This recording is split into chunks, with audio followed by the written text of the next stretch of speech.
nous sommes en train de réfléchir sur la nouvelle constitution. La nouvelle constitution burkinabé. Notre première constitution, Hein? celle de 1959. Voilà. Le premier président est venu avec ça de Paris dans sa poche. Oh, la honte. Comment constitution de Paris? Oui, oui.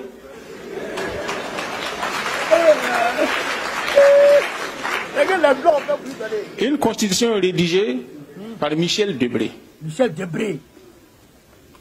La constitution qui prévalait sous Blaise Compaoré a été finalisée par Edmond Jouve, un professeur français. Debré. Et on nous amène ça comme notre constitution au Burkina Faso.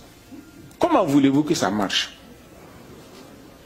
Donc maintenant, nous sommes en train de réfléchir pour écrire une constitution totalement détachée du format français qui nous a été importé.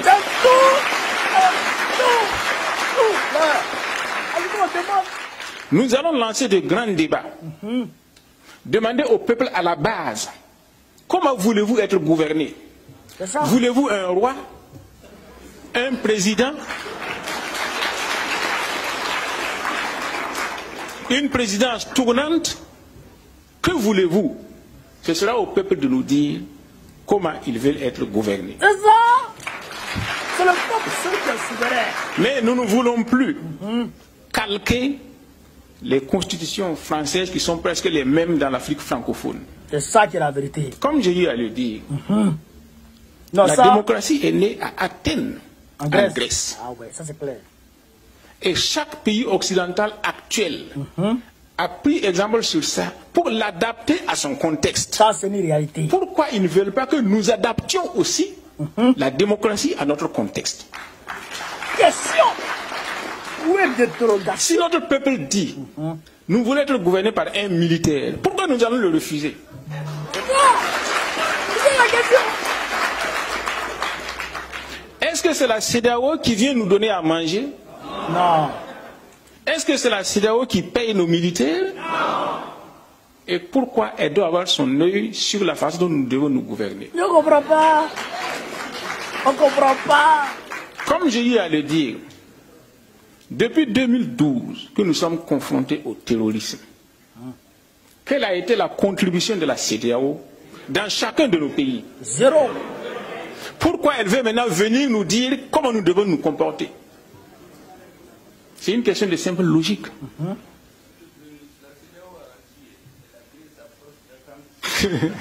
Non, mais Choguel qui parle, Choguel.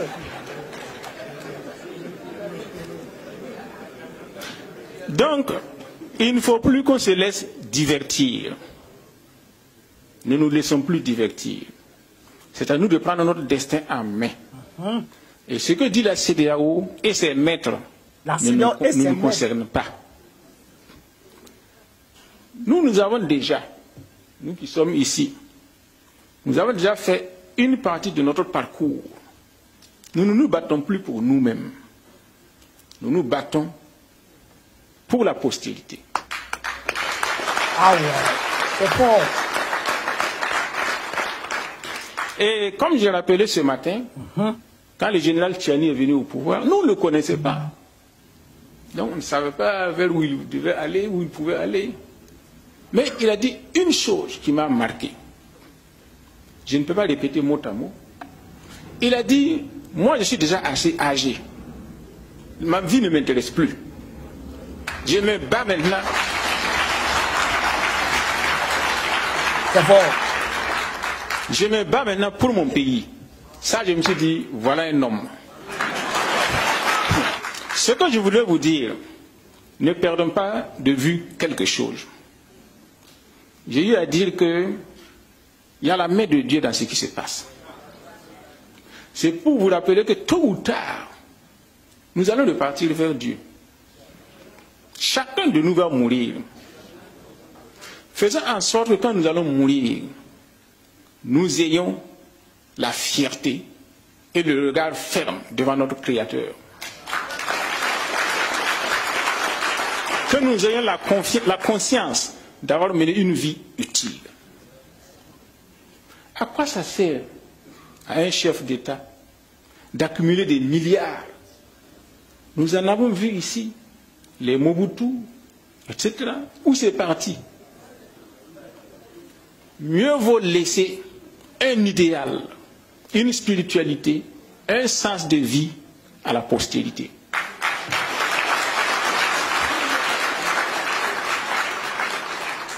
Notre président Thomas Sankara a été sauvagement assassiné. Il n'a rien laissé. Il n'a rien laissé. Ah, ok.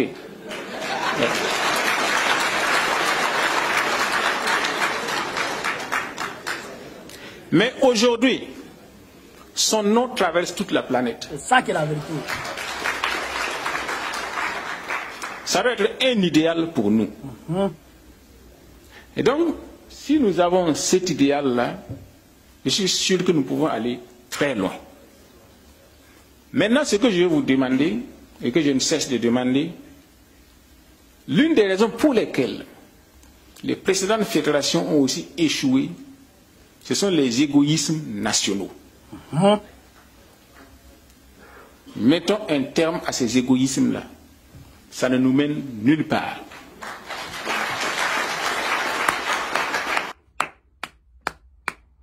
Camarades peu d'Afrique, vous avez écouté. Mais ça, on va décortiquer ça. Point par point. Parce que ça là, mais ce discours, mais je m'attendais à ça. Et pourquoi je m'attendais à ça? Parce qu'on est rentré en 2024. 2024, c'est l'année de tous les défis. Ok, mais vous ne savez pas ce à quoi, chers camarades peu d'Afrique, on est confronté aujourd'hui.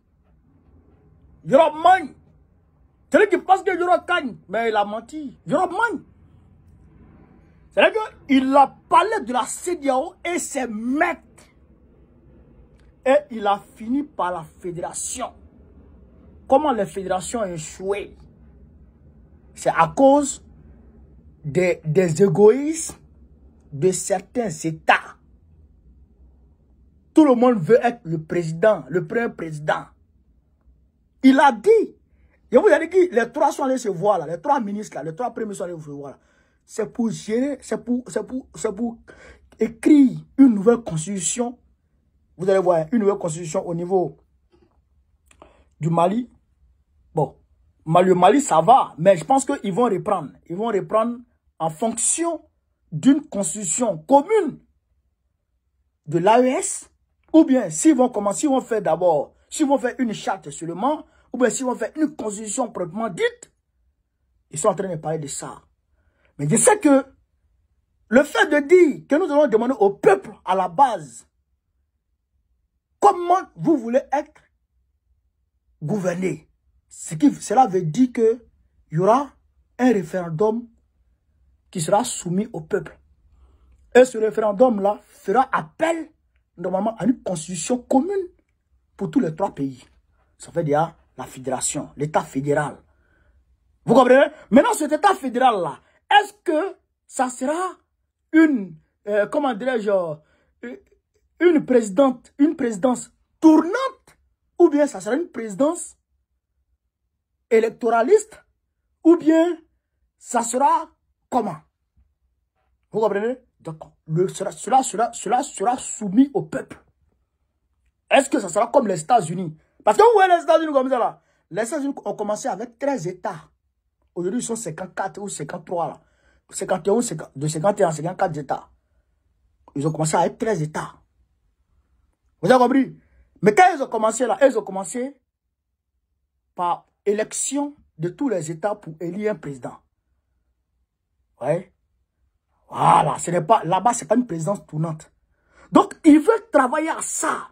Moi, je préfère que ça soit une présidence tournante pour le moment. Bon, c'est le peuple qui va décider. Mais en tout cas, ils sont déçus. Et ça ne saurait tarder. C'est pourquoi les attaques se multiplient contre IB et les Assimi Goïta. Aujourd'hui, là, les attaques se multiplient. Les attaques se multiplient de tout bas. Les terroristes sont devenus très effervescents. Mais on arrive à les calmer. Parce que le matériel est là. Vous comprenez ça?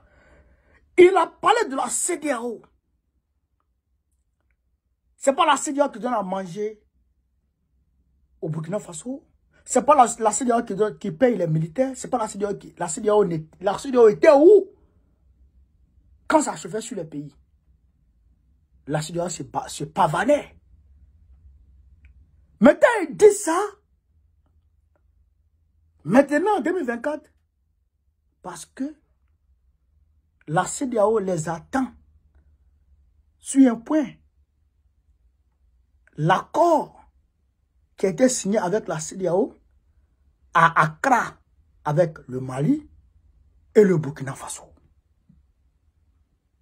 Et même la Guinée-Conakry. Il a été dit 2 ans de transition.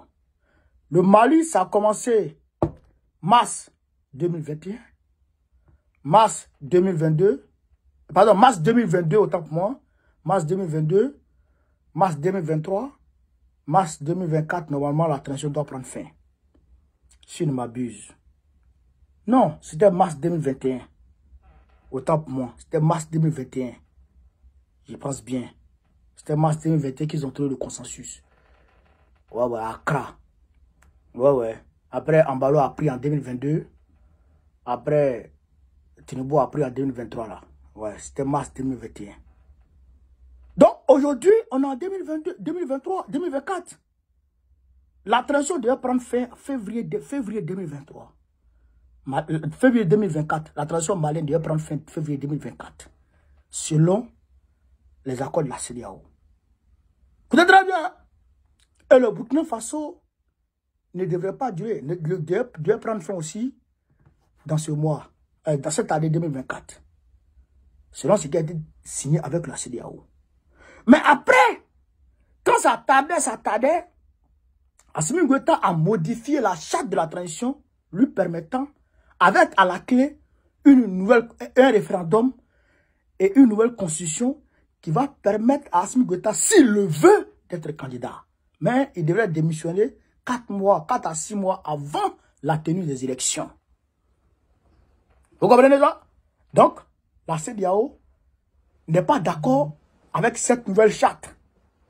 Donc, la CEDEAO les attend à ce niveau-là. La CEDEAO les attend à ce niveau-là. La CEDEAO, si il ne se conforme pas à la charte de la CEDEAO va reprendre les sanctions sur eux. C'est pourquoi, aujourd'hui, Alassane Ouattara est en train de draguer Doumbouya. C'est pourquoi Alassane Ouattara est en train de draguer Doumbouya. Et c'est pourquoi quand je vois des gens moins avertis politiquement, moins avertis stratégiquement, en train d'attaquer Doumbouya, je leur dis qu'ils ne sont pas politiques. C'est des bavards. Parce qu'il y a hommes politiques, stratèges politiques, et il y a bavards des réseaux sociaux. Nous sommes les hommes avertis politiquement, nous avons les stratégies. Doumbouya, on ne doit pas le perdre, sous aucun prétexte. Sous aucun prétexte, on doit perdre Doumbouya. Doumbouya est mieux que Faure Yassimé.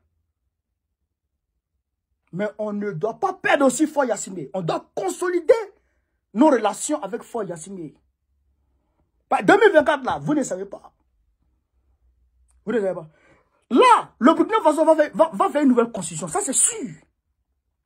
Et dans la nouvelle constitution burkinabé, IB sera éligible. Et il sera candidat en 2025. 2024-2025, là, il sera candidat aux élections. S'il y a élection, bien sûr. Parce que IB a dit, tant que le territoire n'est pas fini, tant que le terrorisme n'est pas fini, il n'y a pas élection. Donc, si jamais le territoire burkinabé est pacifié, comme aujourd'hui le Mali est pacifié, si c'est totalement fini, il y aura élection. Dès qu'il y a élection, IB sera candidat. Et là, la CEDEAO va imposer des sanctions. Vous avez vu, déjà, ils ont commencé la CEDEAO a sorti un communiqué pour attaquer IB, disant que IB aurait arrêté des hommes politiques et des gens ici et là. Pourquoi la CEDEAO fait ça? C'est des signes pour dire que 2024, tu vas commencer là. Ça ne sera pas facile entre toi et puis nous. Mais vous-même, vous voyez, Embalo a dissous l'Assemblée nationale bissau-guinéenne. La CEDEAO n'a pas parlé d'eux. Mais la CEDEAO fustige IB. Pourquoi? Parce qu'ils ne sont pas d'accord avec IB. Leur maître n'est pas d'accord avec IB. Donc ils vont tout faire pour les emmerder. Et ça, on doit être prêt. Au niveau communicationnel. Sur le terrain. Parce que, et ça, on demande des efforts supplémentaires. Il faut que le peuple burkinabé, le peuple du Tako Gourmand soit plus que jamais résilient. En 2024 en 2025. 2024 en 2025, c'est une année très décisive. C'est qu'on est en train de prendre un virage chez Camara d'Afrique très risqué. La réussite de la fédération de l'AES dépend de cette année 2024. C'est moi qui vous dis.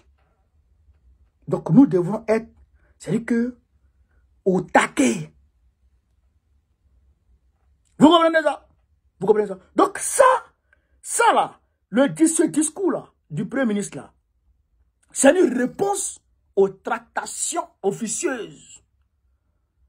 Parce qu'il y a des tractations déjà en cours pour demander à IB et puis à Assimi Goïta de ne pas se représenter. Vous comprenez ça? De ne pas se représenter. Il demande à Doumbouya de ne pas se présenter. Il demande à Tchani de ne pas se présenter. De mettre des civils. Mais c'est vrai qu'il y a des civils qui sont bons, comme Gbagbo Laurent, Sonko, mais il y a des civils qui sont maudits. Comme ce gars de, comment il s'appelle là? Massara, Succès, Draman Ouattara et tous les maudits de la sous-région. Eux, ce n'est pas des hommes. Donc, chers camarades peu d'Afrique, je vous appelle à la résistance. À la résistance. Je salue cette initiative. Je salue ce courage de Apollinaire. Il est courageux, hein? Il est courageux, c'est les discours. Avant, quand tu tiens ça, on t'envoie les gens hein, pour te faire mal. Mais il est courageux. Je salue ce courage. Je salue ce courage. Chers camarades peu d'Afrique, voilà un peu ce que je voulais vous dire sur ce point-là. Courage, détermination, abnégation. Et on avance. Le 13 janvier 2024, n'oubliez pas, c'est la date de mon investiture en tant que secrétaire général du Parti des peuples africains Côte d'Ivoire, section Paris Sud. Vous avez compris? Je veux voir tous les Africains là-bas. Tous les Africains de la France. Et même ceux qui sont dans les pays frontaliers de la France. Si vous pouvez venir, venez. C'est à Paris dans le 18e arrondissement. Au 44 rue Charles Hermite. 44 rue Charles Hermite. Venez. Ceux qui disent, étant à Paris, je suis de cœur avec toi, ton cœur là, garde ça. Je ne veux pas ton cœur là. J'ai besoin de ta présence ou faut pas m'emmerder. Parce qu'il y en a qui appellent, non, je ne peux pas être là, alors qu'il est à Paris, je suis de cœur avec toi, faut pas m'appeler. Non, il te parle mal. Ça aussi, c'est une vérité. Parce que les Africains, il faut qu'on se dise la vérité. 2024, il faut qu'on se dise la vérité. Vous aimez faire la politique de salon. Je ne suis pas d'accord. La politique de chambre, je ne suis pas d'accord. Voilà. Si tu es à Paris, tu ne travailles pas ce jour, il faut venir. Parce que c'est le début d'une série d'activités. La France, là, la France et puis l'Europe vont bouillonner. C'est-à-dire que, comme jamais, en 2024, là, la France et puis l'Europe vont bouillonner comme jamais. Tous les jours, on fait des manifestations ici. Il y aura des manifestations panafricanistes. Donc, préparez-vous-en. Ne restez pas dans vos salons. N'ayez pas peur du froid. Voilà. Donc, c'est ce qu'il y avait à vous dire, chers camarades. Partagez la vidéo, mettez-la partout à travers le monde entier. Vive l'Afrique libre. Vive le panafricanisme. Vive tous les présidents panafricains. Gbagbo, président de la Côte d'Ivoire 2025. Inch'Allah. On est ensemble, les gars. Merci. On est ensemble.